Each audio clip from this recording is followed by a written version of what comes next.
इसमें 9 लिख दो इसमें कि what is motion in A line, इसको भी देखो, ठीक है। If object moves along a linear path, यानी एक्स एक्सिस पे ही चलता चला, एक एक्स एक्सिस ले लो तो फिर उसे लीनियर मोशन, ठीक है। मूव्स along वन एक्सिस, अगर एक्स एक्सिस पे चल रहा है तो जैसे रेल की पटरी पे चलती है गाड़ी, ऐसे ही चलती चली वन एक्सिस और इन वन डायरेक्शन, जा भी सकता है और आ भी सकता है, ये नहीं कि सिर्फ जा नहीं है, उसी पे चल रहा है। On either direction, one direction चले जाए, ऑन बोथ साइड भी चले, तो ऐसे मोशन को क्या कहेंगे? Such motion is called straight line motion.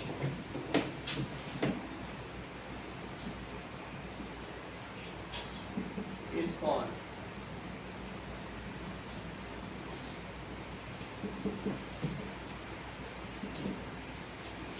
जैसे कि हो सकता है मेट्रो ट्रेन अपने ट्रैक पे चलती चली जा रही है थोड़ी दूर, तो वो एक स्ट्रेट लाइन मोशन में चलेगी। That is motion of metro train या monorail, motion of metro train. अगर मुड़ गई तो फिर नहीं कही जाएगी। स्ट्रेट लाइन मोशन तुमको समझ में आ गई? It is called one dimensional motion, एक ही डायमेंशन ले लिए। अगर मैं यहीं इधर ना मुड़ के ऐसे ऐसे यहाँ से यहाँ आ जाऊँ तो मैं पहले 2 3 पे था और 3 5 पे आ गया, थोड़ा y एक्सिस पे भी चला और थोड़ा x एक्सिस पे भी चला।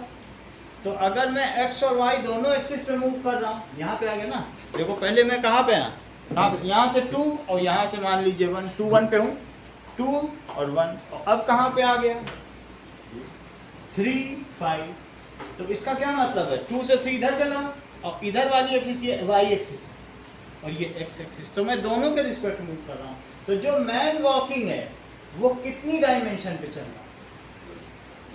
2 डायमेंशन। और चींटी जो एक कपड़ा बांधने वाले तार पे चल रही है वो कितने डायमेंशन में चल रही है? वो 1D है।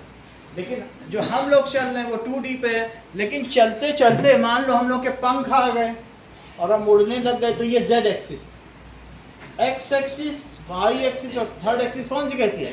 तो अब मैं 2 1 और अभी मान लो 0 पे हूँ, उड़ते उड़ते वहाँ पहुँच जाऊँ, जैसे फ्लाई है या मक्खी है कोई, तो हाउस फ्लाई, तो वो फिर z एक्सिस पे भी चलेगी। यहाँ से यहाँ पहुँच गई तो z एक्सिस पे 2 पे, और अभी z एक्सिस पे 5 पे। तो मोशन 3 तरीके की होती है, 1D मोशन, 2D मोशन और 3D मोशन। चलिए, स्ट्रेट लाइन मोशन तुमको समझ में आ गया? जैसे कि आंट मूविंग ऑन वायर, ठीक है, टॉट वायर, या ant moving on taut wire, तो कभी इधर से उधर चलेगी। टॉट का मतलब है बिल्कुल तना हुआ वायर। और दूसरा मोशन क्या हुआ, इसको स्ट्रेट लाइन मोशन भी कहते हैं और रेक्टिलिनियर मोशन। कुछ भी टीचर पूछे तो बता देना रेक्टिलिनियर क्या है।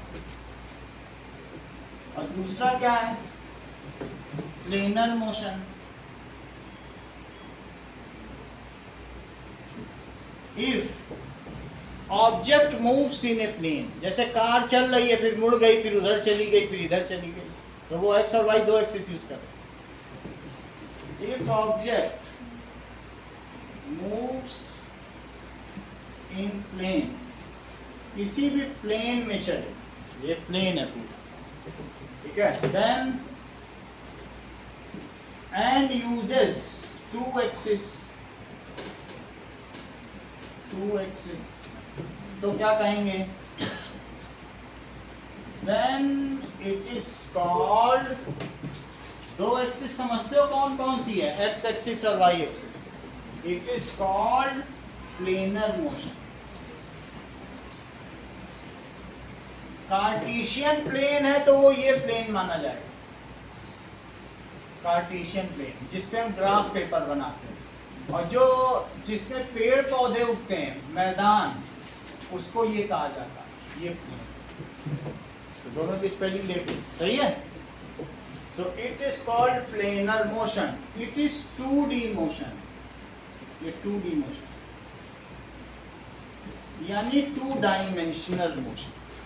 और ये कौन सा मोशन हुआ?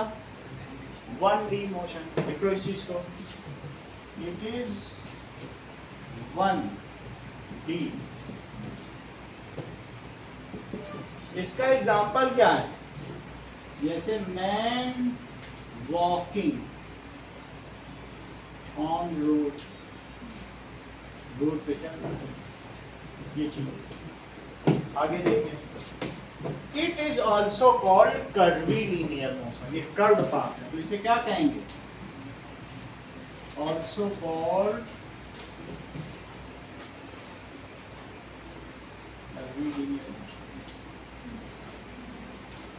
अब हम देखेंगे what is displacement and path length.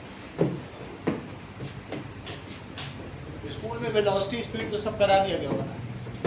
सारा नहीं करवाए। हाँ, थोड़ा थोड़ा हम भी कराएंगे।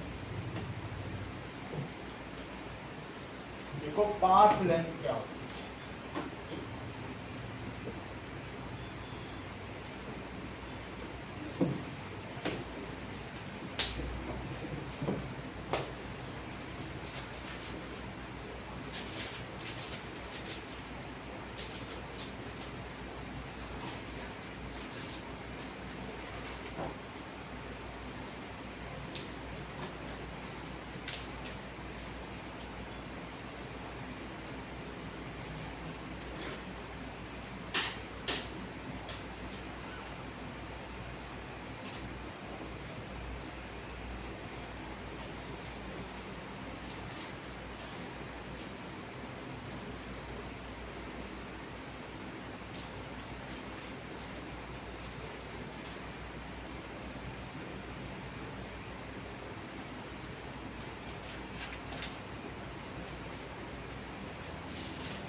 Now, total distance traveled by an object is called its path length or total distance traveled.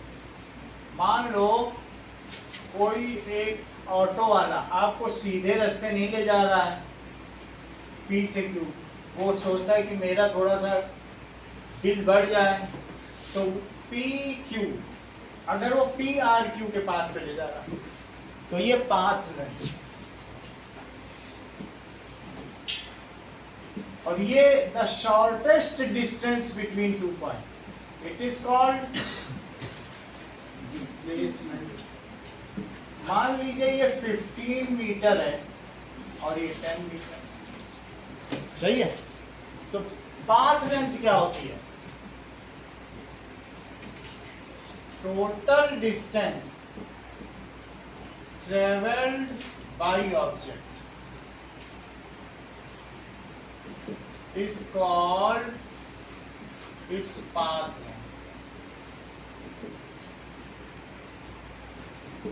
अगर कोई ऐसे पाथ पे भी चल रहा है तो इस पे धागा रख लो, सीधा खींच के मीटर में उसको मेजर कर लो, ये इसके पाथ लेंथ है। हो सकता है आप मार्केट में जाते हो तो इधर उधर जाते हो तो P से Q तक का आप एक धागा रखो इसके ऊपर और फिर खींच के देख लो इसकी पाथ लेंथ। हो सकता है इसके बीच की शॉर्टेस्ट डिस्टेंस कम। अच्छा, पाथ लेंथ, इसमें कोई डायरेक्शन नहीं होती क्योंकि आप तो ऐसे ऐसे चल रहे हो, कोई डायरेक्शन है क्या? Has no direction. लेकिन इसका मैग्नीट्यूड होता है। जब तुम अपना स्कूटर चलाते हो तो उसके जो सामने में ओडोमीटर है, क्या उसका नंबर बढ़ता जाता है कि कितने किलोमीटर बढ़ गया, वो ओडोमीटर। तो पाथ लेंथ किससे मेजर किया जाता है? ओडोमीटर से। होता है कि नहीं? नंबर लिखा रहता है। So path length has no direction, इसलिए हेमंत ये कैसी क्वांटिटी हुई? सो इट इज प्रत्युष कैसी क्वांटिटी है? Scalar quantity. जिसमें कोई डायरेक्शन नहीं होती उसे क्या कहते हैं? स्केलर। ये स्केलर क्वांटिटी। थर्ड वाला question, fluidity, diffusion, kinetic energy, rigidity और कंप्रेसिबिलिटी, 5 चीजें डिफाइन करनी। थोड़ा आगे बैठ जाओ, नहीं दिख रहा था विधान। Path length has no direction, इसकी कोई डायरेक्शन नहीं है। जिस चीज में कोई डायरेक्शन नहीं होती उसको कौन सी राशि कहते हैं? अदिश राशि, दिशा ही नहीं। और जिसमें दिशा होती है उसको कहते हैं सदिश राशि, vector quantity. It is scalar quantity. ये कौन सी राशि है? बिना दिशा वाली। बट मैग्नीट्यूड, लेकिन इसकी वैल्यू होती है, नंबर होता है इसके साथ। But it has magnitude, but it has magnitude. इसमें मैग्नीट्यूड है। तो अब जरा देखो, what does it mean by scalar quantity? Scalar quantity से आप क्या समझते हैं?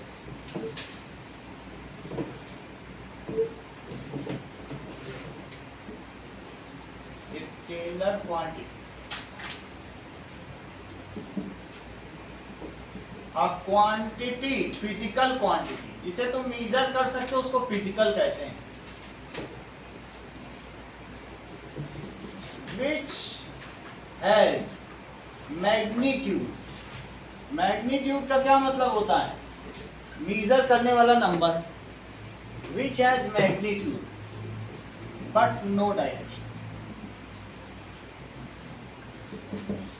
is called scalar quantity.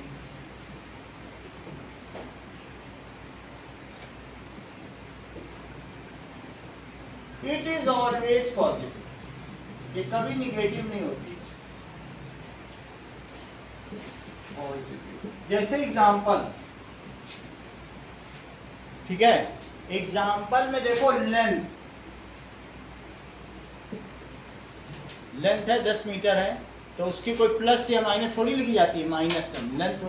Volume, football के अंदर जो वॉल्यूम भरा हुआ है क्या वो निगेटिव होता है? बस उसमें कितनी हवा है, 1 क्यूबिक मीटर या 1 मीटर क्यूब ऐसे हवा होगी, या 1 सेंटीमीटर क्यूब या 10 सेंटीमीटर क्यूब, तो वॉल्यूम हो सकता है। क्या किसी फील्ड का एरिया या रेक्टेंगल का एरिया लेंथ इंटू ब्रेथ, वो कभी निगेटिव हो सकता है? ये चीजें, तो ये सब स्केलर क्वांटिटी। टाइम की कोई डायरेक्शन है कि इधर 7:10 बजे, इधर 7:15 बजे, इधर 7:30 बज रहा है, पीछे 7:50, ऐसे होता है क्या? तो time is also scalar. Time. इसके अलावा पाथ लेंथ, सही है, पाथ लेंथ। वेक्टर क्वांटिटी क्या होती है? वेक्टर क्वांटिटी में दिशा होती है, दैट इज सदिश राशि।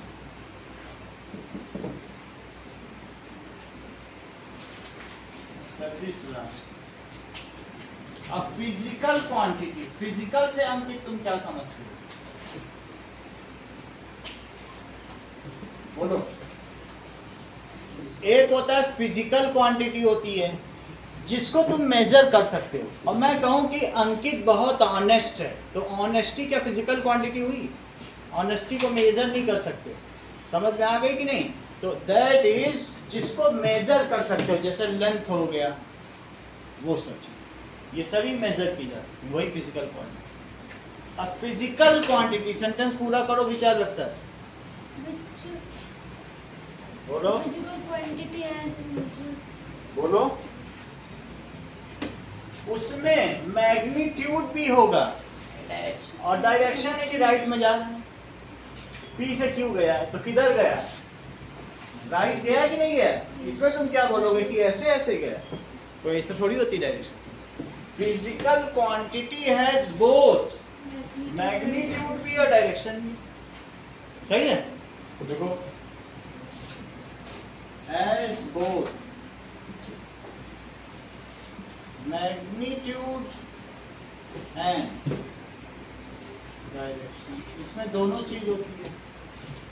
इफ कल ही मैंने आपको बताया था कोई चीज इधर जाए तो प्लस और इधर चली जाए तो माइनस हो जाएगा, बोलो बात सही है। It can either be positive और राइट जाए तो पॉजिटिव एक्स एक्सिस और वाई एक्सिस देखी थी, so it can be positive और नेगेटिव। फॉर एग्जाम्पल फोर्स, क्या फोर्स में डायरेक्शन होती है, फोर्स में जब फोर्स लगाते हो किसी डायरेक्शन में लगाना पड़ता है। डिस्प्लेसमेंट, जैसे ये शॉर्टेस्ट डिस्टेंस है, इसमें भी होगी डायरेक्शन। डिस्प्लेसमेंट क्या होता है, shortest distance between initial point and final point.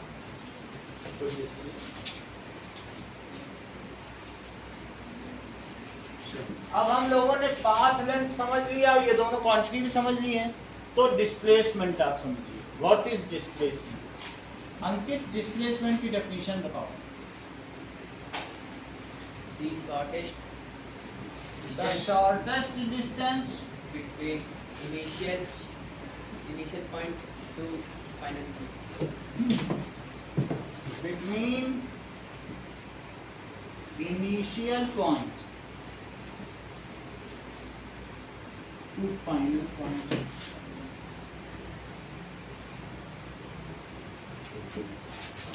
अच्छा, it is vector quantity।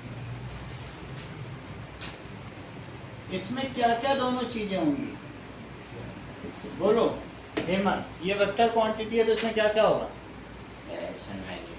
Magnitude भी है, नंबर और direction. It has both magnitude and direction.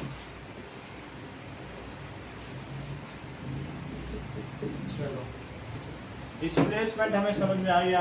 अब इन दोनों में डिफरेंशिएट करो, पाथ लेंथ में और डिस्प्लेसमेंट में।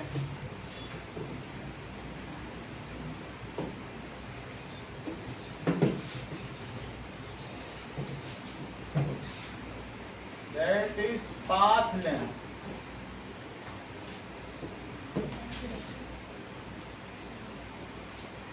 और दूसरा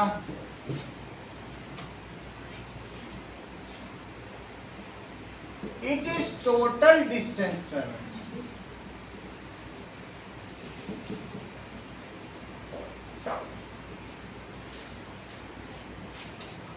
between initial point and final point।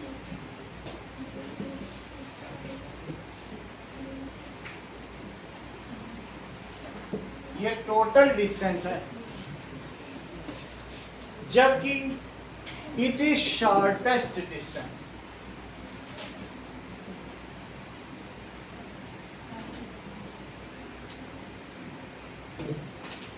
ठीक है, between initial point and final point.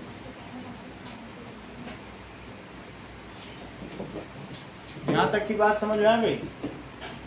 It is a scalar quantity.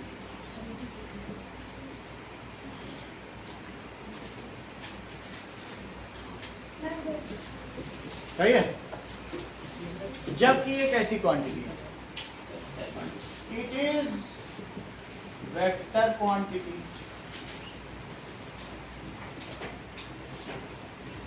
It is always positive.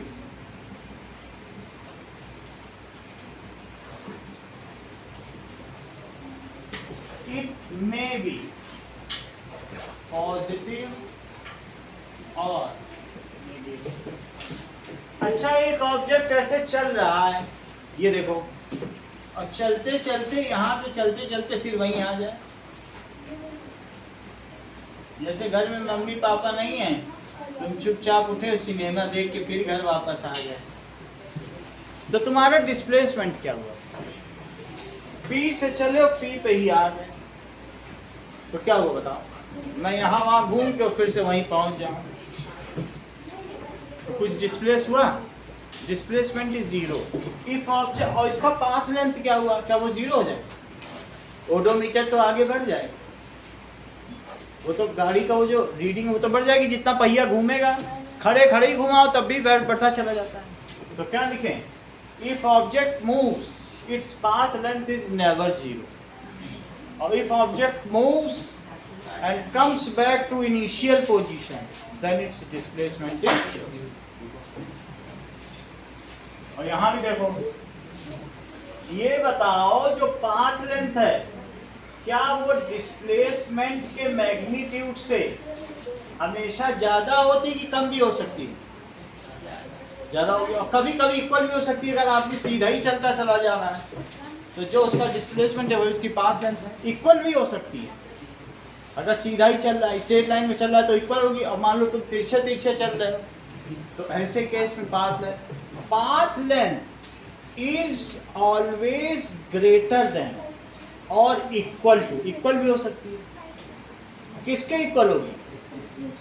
Displacement मत बोलो। जैसे मान लो हेमंत है, एक है एकेडमिक हेमंत, एक है डांसिंग हेमंत, तो हम कहेंगे अंकित सिर्फ पढ़ने वाले लड़के, लेकिन मैं कहूँगा Ankit is smarter than academic Hemant, क्योंकि अंकित के पास दो एस्पेक्ट नहीं है, इनके पास दो एस्पेक्ट, ये डांस भी कर सकते हैं और एकेडमिक्स में भी या प्लेइंग भी कर सकते हैं। तो अंकित के पास माना एक एस्पेक्ट है, तो मैं कहूँगा path length is greater than और इक्वल टू, बोलो किसके इक्वल है? ग्रेटर और इक्वल टू। अगर सीधे चले तो इक्वल हो जाए, किसका इक्वल होगा? मैग्नीट्यूड ऑफ डिस्प्लेसमेंट, क्योंकि इसके पास दो एस्पेक्ट है, डायरेक्शन भी है। जब भी तुम डिस्प्लेसमेंट पे लिखोगे तो तुम्हें तुलना करते समय ये बताना होगा कि तुम मैग्नीट्यूड से तुलना कर रहे हो कि डायरेक्शन से, सही? तो लिखो पाथ लेंथ इज, सेंटेंस पूरा करो अंकित। अब इस केस में इक्वल हो जाएगी, ग्रेटर और इक्वल टू ओडोमीटर। अरे ओडोमीटर पे कहा, ओडोमीटर तुम समझते नहीं क्या? तुम्हारे घर में स्कूटी नहीं है क्या? कार में भी तो होती है ओडोमीटर। ओडोमीटर पे कहा? हाँ बोलो। मैग्नीट्यूड। किसका magnitude? Path length is greater और equal to magnitude of displacement, of displacement. क्योंकि आप पाथ लेंथ की डिस्प्लेसमेंट से तुलना कर। रिपीट करो। पाथ लेंथ इज ग्रेटर और equal to magnitude of displacement. ठीक है, तो कुल चली गई दूरी उसके विस्थापन के परिमाण से या तो समान होती है या अधिक होती है। आइदर ग्रेटर और इक्वल टू मैग्नीट्यूड ऑफ, किसका मैग्नीट्यूड? डिस्प्लेसमेंट। इसी को अब काउंटर पार्ट करके बोलो Pratyush, that is magnitude of displacement is, क्योंकि डिस्प्लेसमेंट के मैग्नीट्यूड से ही तुलना हो सकती है। बोलो मैग्नीट्यूड ऑफ डिस्प्लेसमेंट लेस और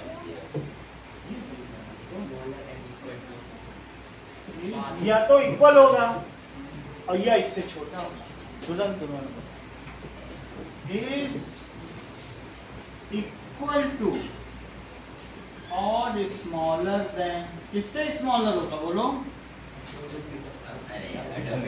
ओडोमीटर के तुम पीछे पड़ गए, तुम कार खरीद ही लो या स्कूटी खरीद लो। हाँ, स्मॉलर देन ये ओडोमीटर कहलाता है। ओडोमीटर से तुमको क्या लेना, ठीक है? इट इज इक्वल टू और स्मॉलर, किससे स्मॉलर और इक्वल टू है, देन पाथ लेंथ। तो बात समझ में आई? यानी विस्थापन कुल चली गई दूरी से या तो कम होगा ये विस्थापन, या तो कम होगा और या इक्वल, कम है कि नहीं है, और या इक्वल। पाथ लेंथ भी 10 है और डिस्प्लेसमेंट सही है। If object moves then path length is, बोलो अभी बताया है, कब से क्लास में नहीं, आप बोलो। If object moves then path length is never zero, and if object moves and come back to initial position तो क्या होगा, क्या जीरो होगा। If object moves, then path length is never zero. If object moves and initial and final points and comes back to initial point, और वापस आ गया अपनी position पर,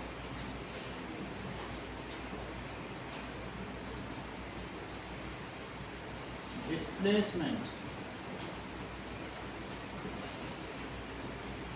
इज जीरो। बोलो दोनों में अंतर समझ में आ गया?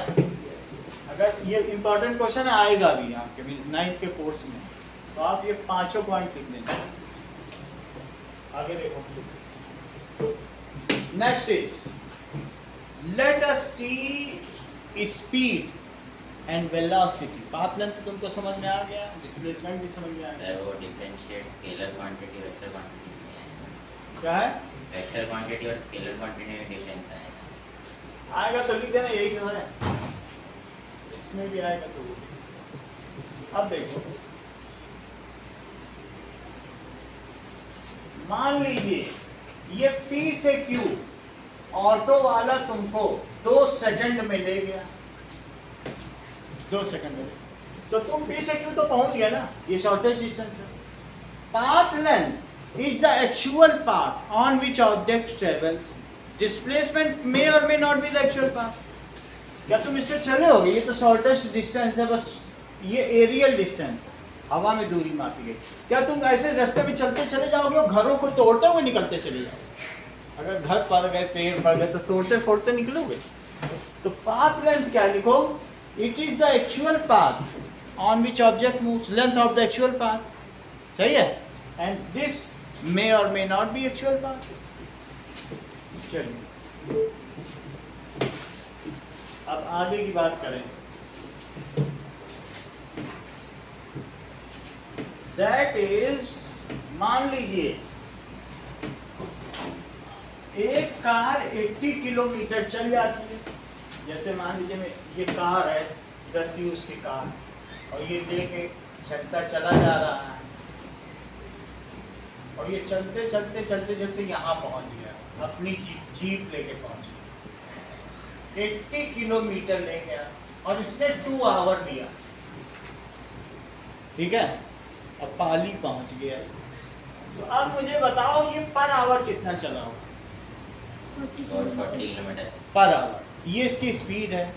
That is distance travelled per unit time, is called average speed. Average speed, क्योंकि हो सकता है कि रास्ते में स्लो भी किया हो, फास्ट भी किया हो, और कार रोक के हो सकता है चाट पकौड़ी भी खाया, ऐसा भी तो हो सकता है। So what is Aarush path length?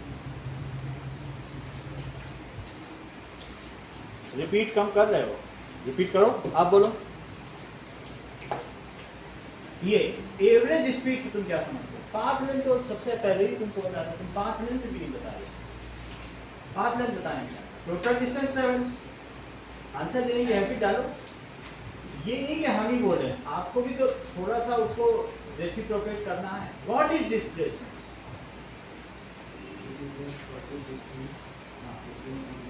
What is vector quantity? The physical quantity which has magnitude and direction बताया करो, ठीक है। आप क्लास के सबसे तेज लड़का, आपको तो बताना ही चाहिए, आपसे ही लोग मोटिवेट हो रहे हैं। What is average speed? बोलो। Quantity which can be measured by time taken. लो इन्होंने एवरेज स्पीड बता दी। That is the distance travelled per unit time. अभी अभी बताया, हर चीज इन्हें पता। एवरेज स्पीड, एवरेज स्पीड क्या होती है? Distance traveled per speed it is equals to path length. मान लो ये पाली गए होंगे तो सीधे थोड़ी चलते चले गए होंगे घरों को तोड़ते हुए, पाथ लेंथ पे गए होंगे, हो सकता है मुड़े भी होंगे पाली जाने के लिए।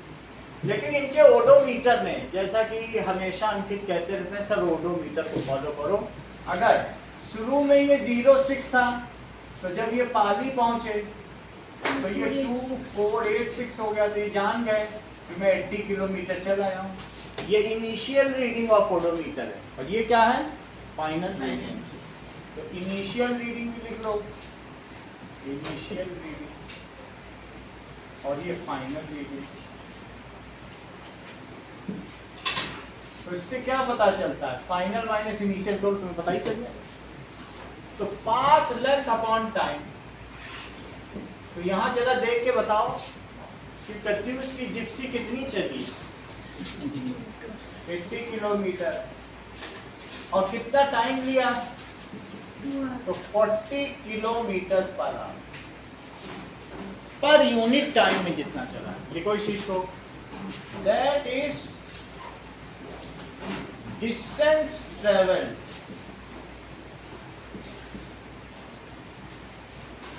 पर यूनिट टाइम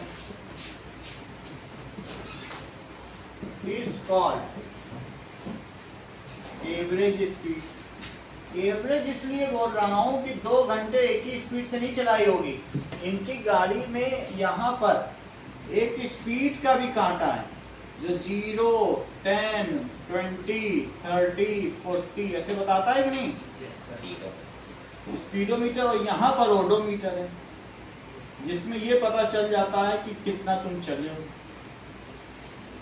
यही तो पता चलता है। तो एक ही स्पीड तो रही नहीं होगी, थोड़ा तुमने ब्रेक भी लगाया होगा, कहीं पर सिग्नल भी पड़ा होगा। तो एवरेज स्पीड यानी जितना भी चले हो, जितने समय में चले, तुम जयपुर ही चले जाओ, अगर तुम 800 किलोमीटर 10 घंटे में गए हो तो 80 किलोमीटर पर आवर स्पीड है। सही है। बताओ इस ऑटो वाले की एवरेज स्पीड क्या है यार?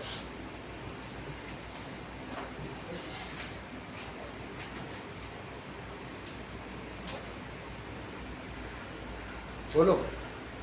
बहुत देर लगा रहे तुम बताने, आप बताओ। Average speed. हाँ इस ऑटो वाली,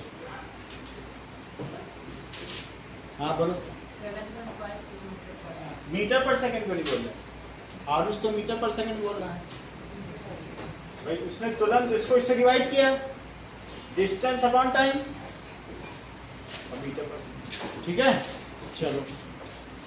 now average speed between P and Q, it is path length upon time. Path length upon time. हाँ वैल्यू प्लेस करो आरुष। P and Q के बीच एवरेज स्पीड। डिस्प्लेसमेंट ना ले लेना, पाथ लेंथ लेना, क्योंकि पाथ लेंथ का फार्मूला। बोलो। 15 मीटर। हाँ 2 सेकंड को नहीं बोल रहे हो, अपने मन से डेटा मत रखो। 15 metre upon 2 second, 7.5 metre per second. सही है। What is displacement Aarush?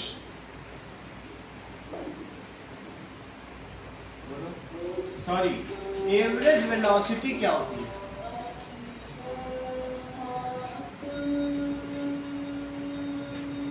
Average velocity क्या होती है? Pratyush correct. Average velocity is displacement पर यूनिट टाइम। है वही चीज। तुम 2 सेकंड में यहां से वहां पहुंचे तो ये माना जाएगा कि 2 सेकंड में तुम P से Q पहुंच गए। चले नहीं हो इस पाथ पे, वो एक्चुअल पाथ है, लेकिन डिस्प्लेसमेंट तो इतना ही कर पाए अपने घर से तो इतनी दूर हो। घर में हलवा बनेगा तो महक तो लोगे बैठे हुए, क्योंकि तुम थोड़ी दूर हो, डिस्प्लेसमेंट हवा तो सीधी चली जाएगी। तो डिस्प्लेसमेंट पर unit time is called average velocity. हाँ प्रियांश, डिस्प्लेस ये बताओ एवरेज वेलोसिटी क्या होगी इस केस में ऑटो ड्राइवर। जब मैं एवरेज वेलोसिटी कहूँ तो डिस्प्लेसमेंट अपॉन टाइम करना, और जब मैं एवरेज स्पीड कहूँ तो पाथ लेंथ अपॉन टाइम। सही, देखो इट इज डिस्प्लेसमेंट पर यूनिट टाइम। ये देखो, अब जरा देखो तो average velocity it is equals to displacement upon time।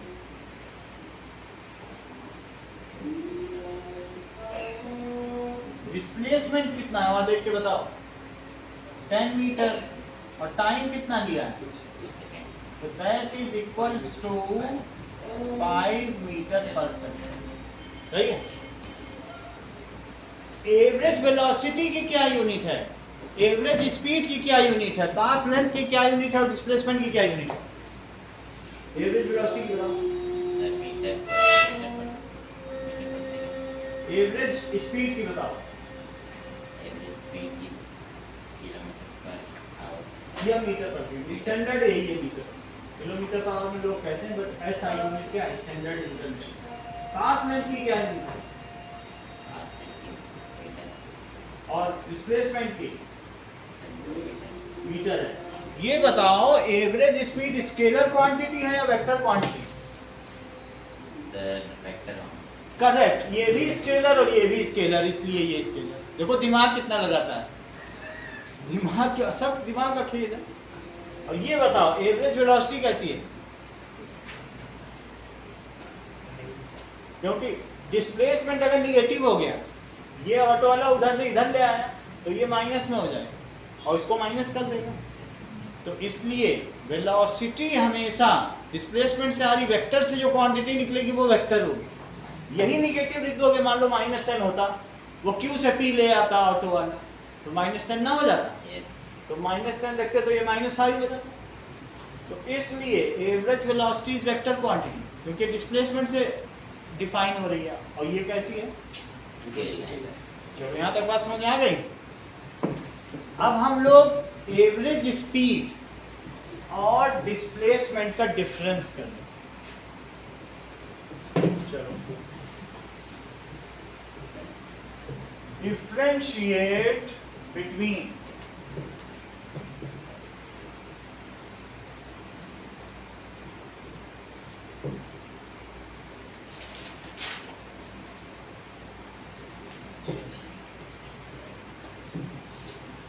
now average speed और एवरेज वेलोसिटी, एवरेज को शॉर्ट फॉर्म में, it is distance travel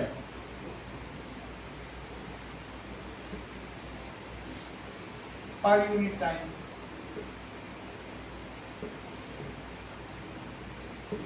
distance travel यानी एवरेज स्पीड का फार्मूला क्या हुआ, पाथ लेंथ अपॉन टाइम।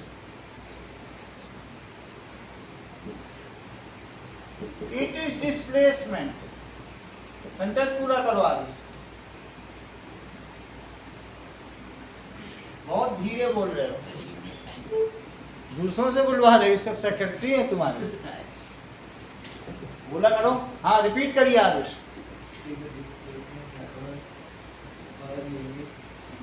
हाँ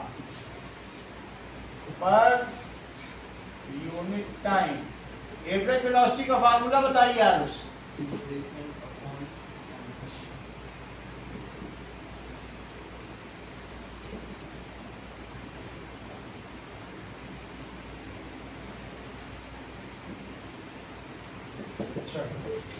दूसरा देखो, इट इज स्केलर क्वांटिटी। क्योंकि इसमें सिर्फ मैग्नीट्यूड है, पाथ लेंथ नहीं magnitude. It is vector quantity.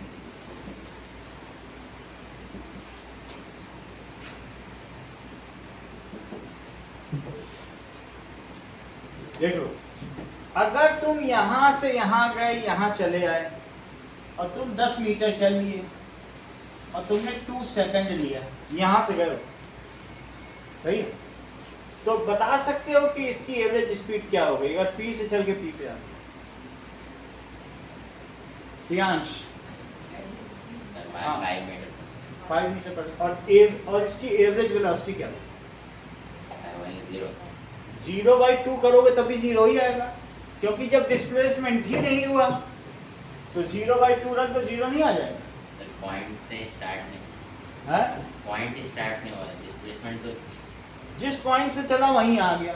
If initial and final position coincide then displacement is 0, as displacement is 0 so average velocity. समझ में आ गई बात? लेकिन पाथ लेंथ कभी 0 नहीं होगी। इसी तरीके से एवरेज स्पीड देखो, it is measured by speedometer. तुम टेढ़े चल रहे हो, सीधे चल रहे हो, स्पीडोमीटर अपने हिसाब से चल देगा, ठीक है ना। It is in sometimes measured, अगर लीनियर है, it is not measured by speedometer. Velocity तो तभी मेजर होगी जब सीधी लाइन में चल रहे हो, सही है। तो ये तुम्हें याद होना चाहिए, स्पीडोमीटर एवरेज स्पीड ही मेजर करता है, नहीं तो उसको वेलोसिटी मीटर करता है। बोलो बात सही है? चलो ये देखो, दोनों चीजें तुमने निकाली, तो मुझे बताओ कि जो एवरेज स्पीड है वो मैग्नीट्यूड ऑफ एवरेज वेलोसिटी से ज्यादा होती है कि इक्वल भी हो सकती है? इक्वल हो सकती है अगर सीधे लाइन पे चल रहे हो। हाँ यस तो 10 मीटर चले और 2 सेकंड में चले, यही पाथ लेंथ है, यही सब। इस सेंटेंस को बोलो, और सब मत बोलना, इन्हीं को बोलो। हाँ बोलो, बताओ अभी जैसा तुमने बताया था पाथ लेंथ में, आप बोलो। Average speed is average either more और equal average speed is either more और इक्वल टू, किसके? मोर भी हो सकती है या इक्वल हो सकती है, किसके? किससे? एवरेज Magnitude of ये सही बताया। डांसिंग हेमंत, एकेडमिक हेमंत, तुम सीधा तुलना करने लगे। उसके पास 2 एस्पेक्ट हैं और ये एकेडमिक अंकित, तो तुम एकेडमिक अंकित की एकेडमिक हेमंत से तुलना करो ना, तुम तो पूरे हेमंत ही से तुलना करने लगे। बोलो बात सही है? अब फिर से बोलो, एवरेज स्पीड, स्पीड में तुम्हें कुछ लगा ही नहीं रहा हूं, कैसे मैग्नीट्यूड लगा ना, क्योंकि उसके पास तो बेचारे के पास एक ही एस्पेक्ट ही है। Average speed is either more और इक्वल टू किसके? इसके पास दो एस्पेक्ट है, 5 मीटर पर सेकंड टूवर्ड्स राइट, तो तुम किससे तुलना करोगे? इससे तुलना करना चाहते हो, किससे? राइट तो उसके पास है ही नहीं, वो तो टेढ़ा मेढ़ा घूम रहा है। इक्वल टू मैग्नीट्यूड बोलो, परिमाण हिंदी में बोल दो चाहे, ठीक है। ये औसत जो उसका वेग के परिमाण से अधिक होती है, जो औसत चाल है वो औसत वेग के परिमाण की या तो समान होती है, अधिक होती है, ठीक है। सेंटेंस पूरा करो Aarush. Average speed is either more or equal to the magnitude of velocity. Average velocity बोलो,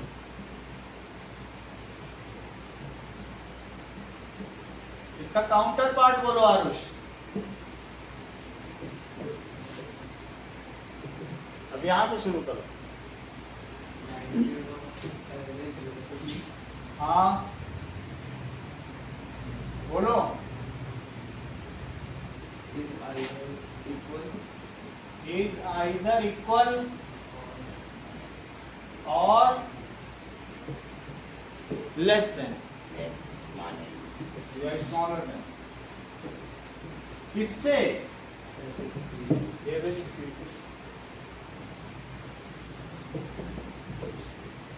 If object moves then its average speed is Arush. Sentence पूरा करिए. If object moves, then its average speed is never zero. ये तो बस move कर गया तो speed हो गई, स्पीडोमीटर आगे निकल गया. Is never zero. If object moves and comes back to its initial position,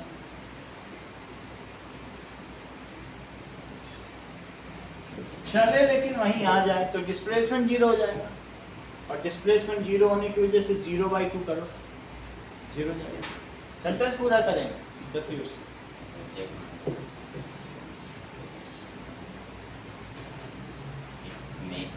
then Hemant, तब इसकी एवरेज वेलोसिटी निकालो.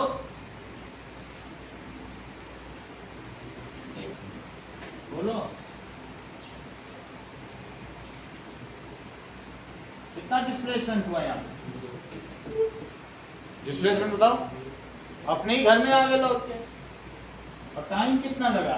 2 सेकेंड. तो कितना आंसर आया? 0. तो वही तो सेंटेंस को तो पूरा करो. अगर वापस आ जाए, ये तो जीरो नहीं है, यही बताना है. बहुत बार्गेनिंग करते हो.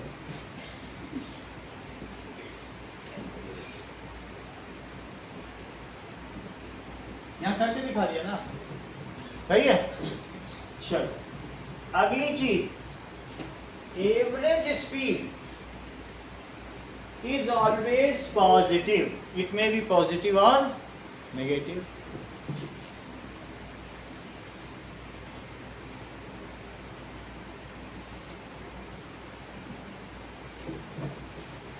Average velocity may be positive or आगे देखो. चलो कुछ और चीजें करें.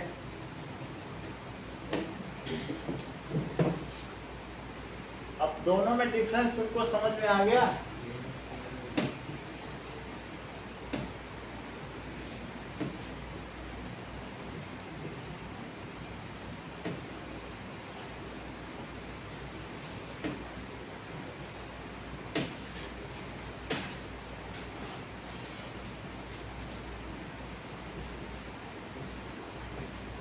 जरा देखो कि question, a farmer moves in a square field. एक उसके पास स्क्वायर फील्ड है, ठीक है. थोड़े क्वेश्चन इसके करा रहा हूं जिससे तुमको पता चल जाए थोड़ी चीज.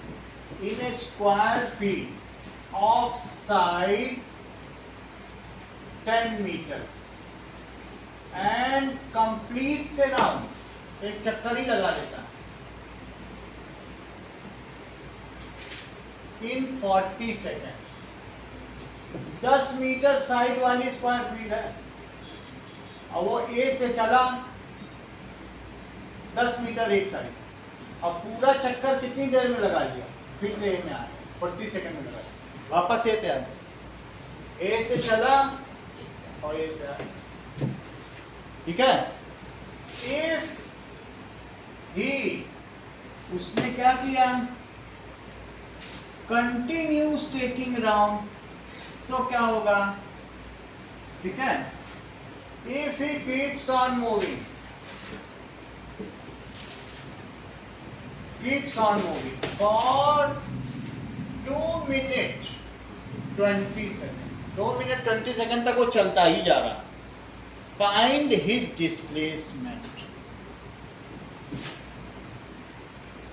फाइंड हिज, और बात सुन नहीं, ठीक है. चलता जा रहा है, एक चक्कर तो 40 सेकंड में लगाता है, लेकिन मुझे बताओ टोटल टाइम कितना लिया उसने? 2 मिनट तक चला और 20 सेकंड। 2 मिनट में कितने सेकंड होते हैं भाई? 1 मिनट में ही 60 हो गया, तो 120 सेकंड प्लस 20 सेकंड तो कितना हो गया? सही है। एक चक्कर लगाने में वो कितना टाइम लेता है? 40 सेकंड। 40 से याद देकर अपने मन से डिजिट मत बनाओ कि सोचो नहीं 40 पहुंच जाता है, कितना लेगा। ठीक है, देखो ये 5 मीटर है, ये कमरे का यहाँ से आता है, तो 10 तो तब भी बहुत हो गया। ये 10 मीटर है, इतने बड़े फील्ड में ले लेगा, 4 सेकंड थोड़ी ना कर पाएगा, दौड़ा दोगे तुम उसको ना। नंबर ऑफ राउंड्स कितना लगाए? बोलो। दैट इज टोटल टाइम और divided by time to complete 1 round. मुझे ये बताओ, अगर वो 80 सेकंड चलता तो कितने राउंड लगाता? 2 राउंड। 2 राउंड। और 120 सेकंड चलता तो कितना लगाता? 3 राउंड। और ये 3 से ज्यादा ही लगा है, तो पूरा टाइम ऊपर रखो और नीचे कितना? 40 सेकंड्स पर राउंड। एक राउंड में कितना समय ले रहा है? 40 सेकंड। 3 तो लगा लेगा ना आराम से। 0 से 0 कटा, सेकंड से सेकंड कटा, पर राउंड को ऐसे लिखो, पर राउंड। सही है? अपॉन क्या चीज? मतलब जैसे 1/x होता है, क्या ये चीज तुम जानते हो? x to the power -1। मान लो मीटर पर सेकंड है और सेकंड को तुम ऐसे भी लिख सकते हो, ऊपर माइनस। वही चीज है, मैं पर राउंड लिखो, यही लिखो, एक ही बात है। और ये अब ऊपर चला जाए, इन दोनों को 2 से कट करो,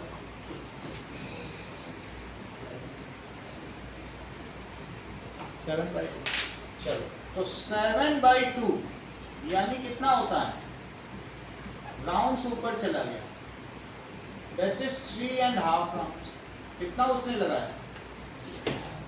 सही है।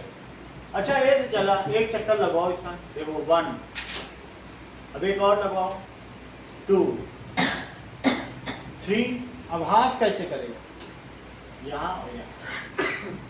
आप if he starts from A, then 3.5 rounds के बाद क्या आ जाएगा? 1, 2, 3 और हाफ।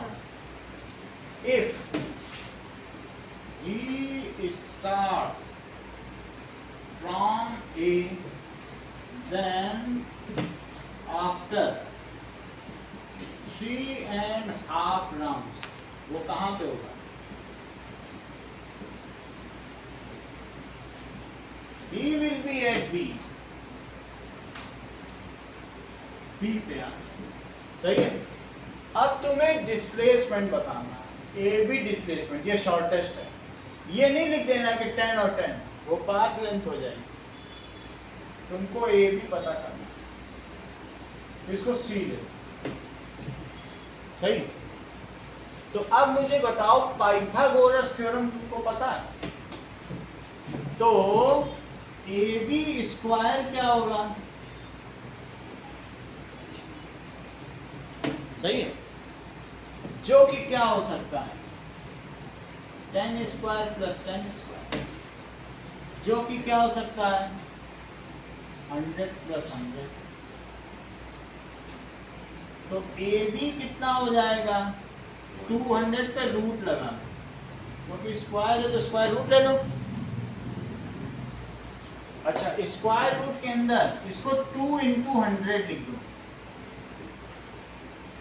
100 एक परफेक्ट स्क्वायर है, ये बाहर आके 10 पड़ जाएगा, लेकिन 2 नहीं आ पाएगा, 2 तो परफेक्ट स्क्वायर नहीं।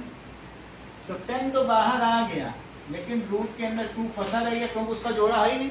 ये तो 10 × 10, तो इतना मीटर डिस्प्लेसमेंट हुआ। और कहाँ से कहाँ? डायरेक्शन भी लिखनी पड़ेगी, ए टू बी। बोलो, सवाल समझ में आ गया? अगला देखो, अब जब भी तुम्हें डिस्प्लेसमेंट निकालना आ चुका है, तो अब तुमसे एक स्पीड का सवाल करना है।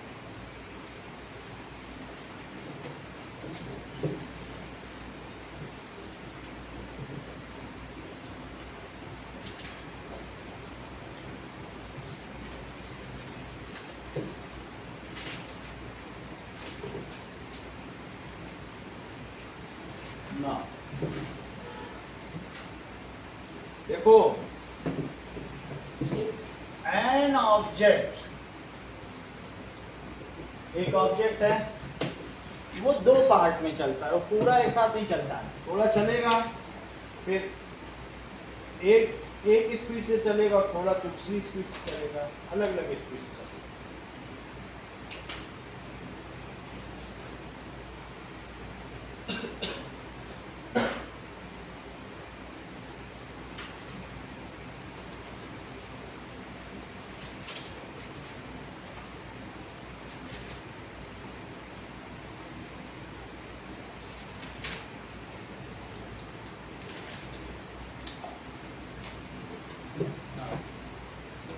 An object travels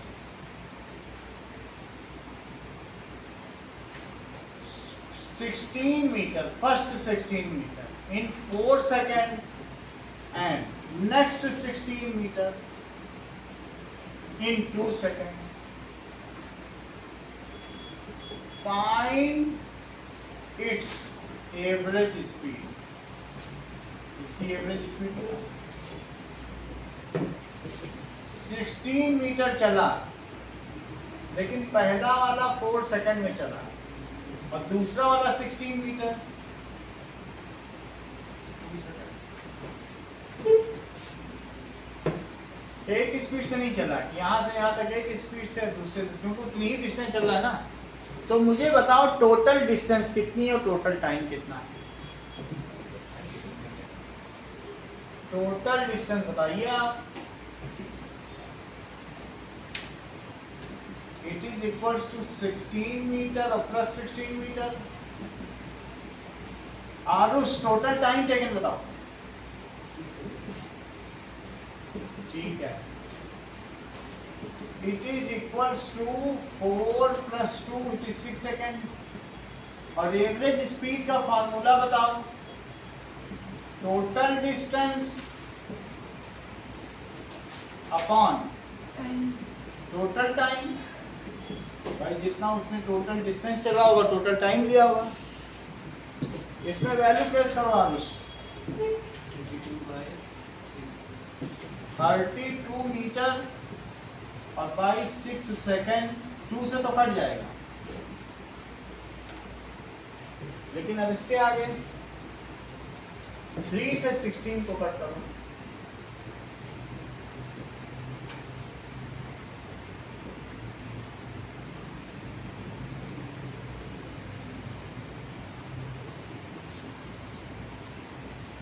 It is 5.3 bar metre पर सेकंड हो गया।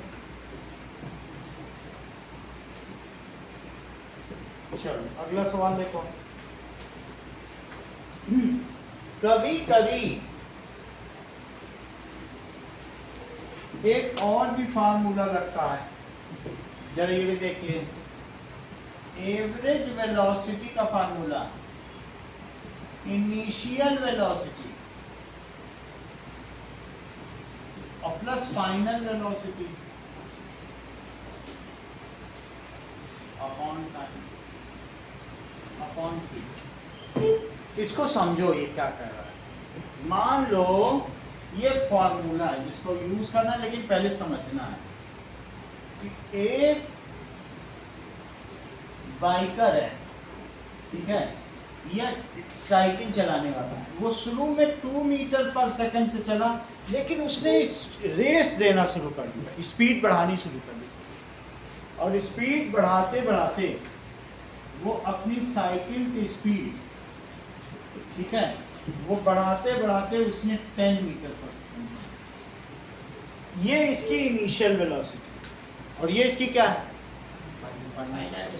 क्या आप मुझे इसकी एवरेज वेलोसिटी बता पाएंगे?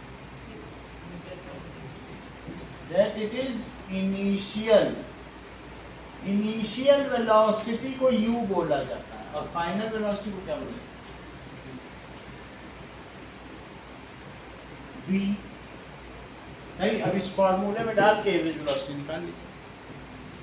एक्सेलरेशन किया, जब रेस दी जाती, रेस होता है नहीं, स्कूटी पे भी रेस होता है, कार में भी रेस होती है, आप बढ़ा सकते हैं। और अगर पैडलिंग तेज कर ली तो साइकिल में भी रेस दे सकते हैं। चलो ना, अब देखिए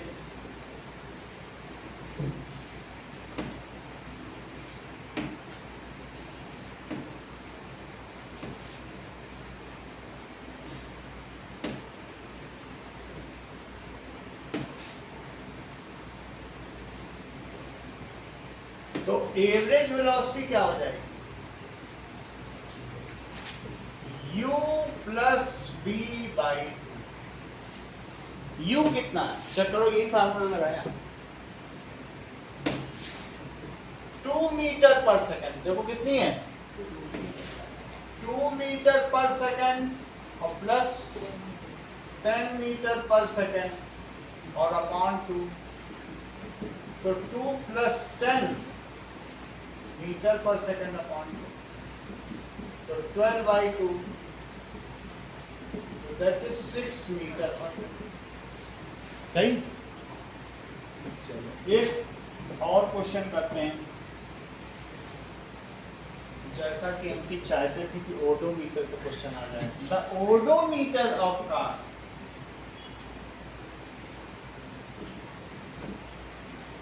reads 2000 kilometre at starting, at start of trip।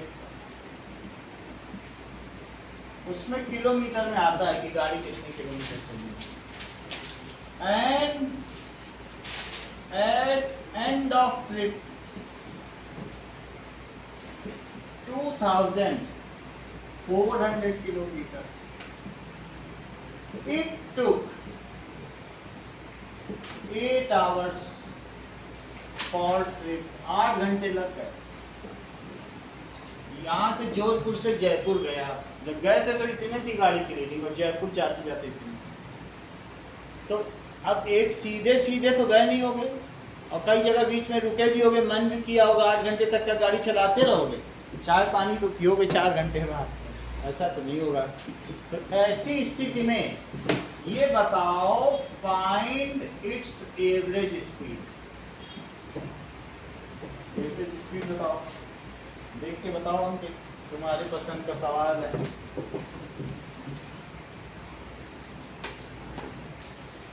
बताइए।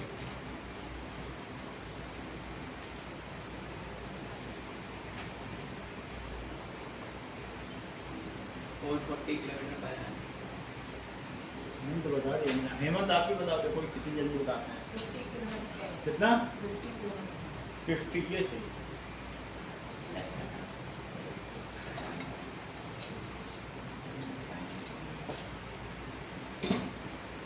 देखो,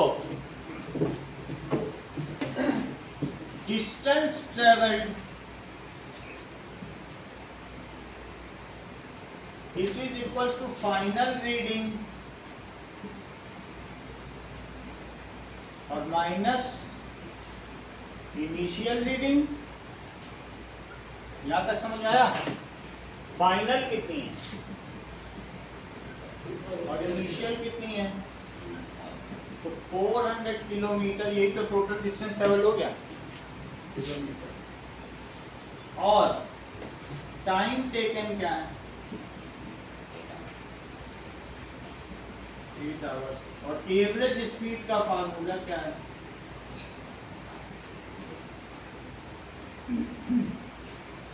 total distance upon total, correct. Total distance कितनी है? 400 किलोमीटर। टोटल टाइम कितना है? 8 आवर्स।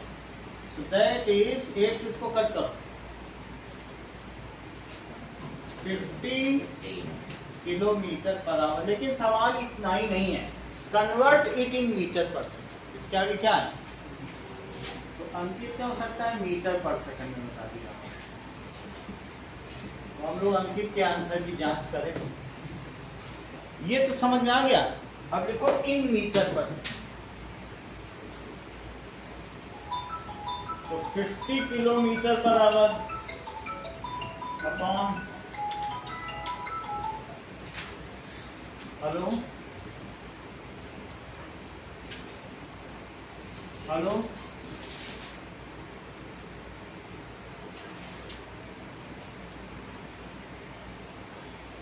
ठीक है। अब देखो किलोमीटर को क्या लिखोगे, 1000 मीटर। 1 किलोमीटर में कितने होते हैं, और 1 घंटे में कितने सेकंड होते हैं, क्यों? 1 आवर में तो 60 मिनट हुए, और 1 मिनट में कितने सेकंड हो गए, 60 सेकंड। ये चीज समझ में आई? ये 1 घंटे 60 सेकंड में 1 घंटा खत्म हो जाता है। Tick tick tick tick tick tick tick tick. That is 3600 second. सही है? 2 जीरो से 2 जीरो गए।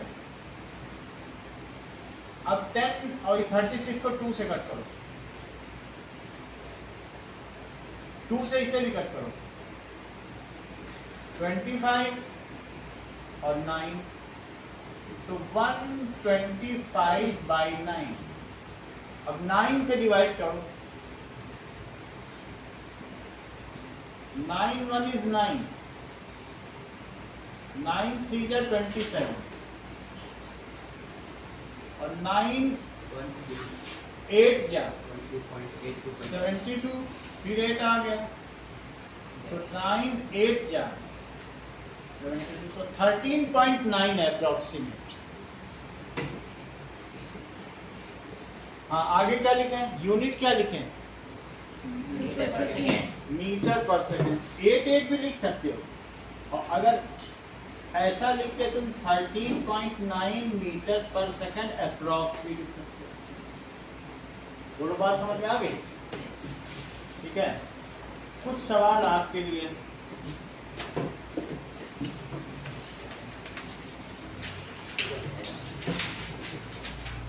नाउ पहला तो यही सवाल है जो दिया गया है।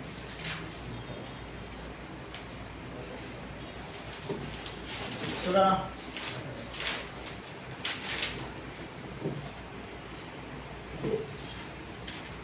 Question number 1, define motion, path length, vector quantity.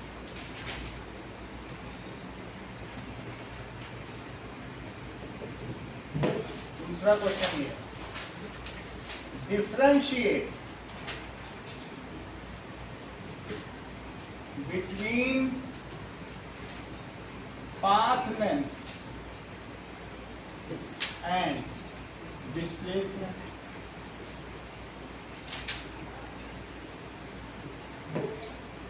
Differentiate between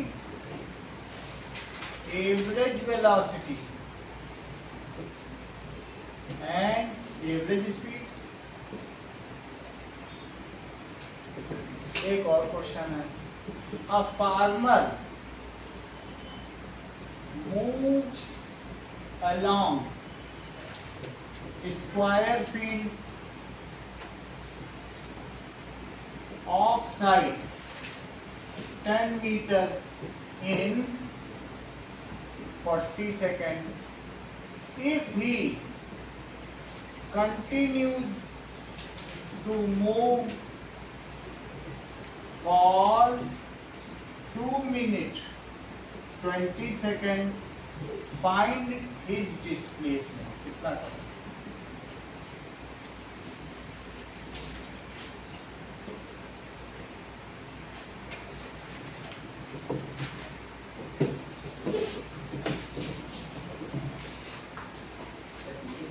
आप चलिए।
अमन,